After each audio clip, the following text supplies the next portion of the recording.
अमेरिकेचे राष्ट्राध्यक्ष Donald Trump यांनी पुन्हा एकदा भारतावर टॅरिफ बॉम्ब फोडलाय।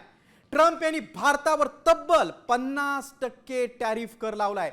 याआधी ट्रम्प यांनी 30 जुलैला भारतावर 25% कर लागू केला होता। त्यामुळे अमेरिकेकडून भारतावर आता एकूण 50% टॅरिफ कर लागणार आहे।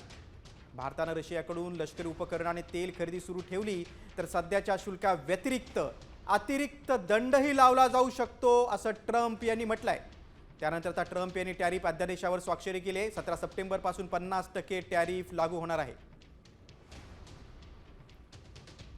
भारतावर अमेरिकेचा एकूण 50% टॅरिफ कर